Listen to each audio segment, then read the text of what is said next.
अलैकुम। की हाल चाल है तमाम कबूतर परवर भाई, ठीक ठाक हो दोस्तों। लजपाल सरदार पिजन ग्रुप ते रॉयल ग्रुप ऑफ लिया ते पंजाब ग्रुप चढ़दा ते लहिंदा पंजाब ते मेरे कैनेडा वाले वीर उन्होंने वास्ते ते मेरे बहुत ही प्यारे भाई इरफान अशरफ जोइया साहब, उन्होंने कहा सी कि जिस टाइम भी तुसी कबूतरां दी खुराक तैयार करनी है तो वीडियो जरूर बनानी। तो भाई होरां दे आखन ते मैं जी खुराक दी वीडियो बना रहा। गर्मी के 2 महीने 3 होंगे ने, इस तरह सर्दी के भी 2 तो 3 महीने होंगे ने। सर्दी के जोड़े ने जी आप पंजाबी सद लेने पोह तो माघ, तो अंग्रेजी दे विच दिसंबर ते जनवरी जोड़े ने ये सरदार महीने आखे जाते हैं।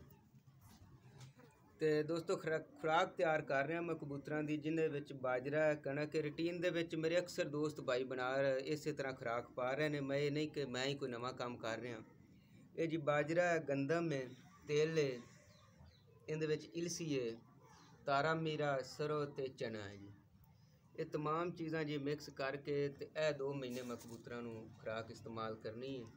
इहदे विच जी मेरा तो ये तजर्बा आंदा है कि मैं कबूतरां नूं जदों दी ये खुराक यूज़ कर रहा ना, मेरे कबूतर वबाई बीमारी तो बहुत बचे हुए ने।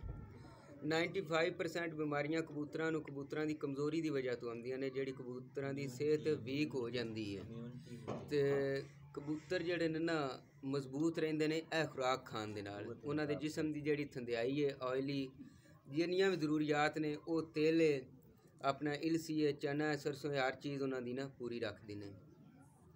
इस वास्ते जी तैयार कर रहे हैं। तो दूसरे भी दोस्त भाई जिहड़े खुराक नहीं इस्तेमाल कर रहे, उन्हां वास्ते नाल भी अपील है कि अच्छी तो अच्छी खुराक तैयार करो। अगर कबूतरां दा तुसी कबूतर परवरी का शौक करना है तो वध चढ़ के करो।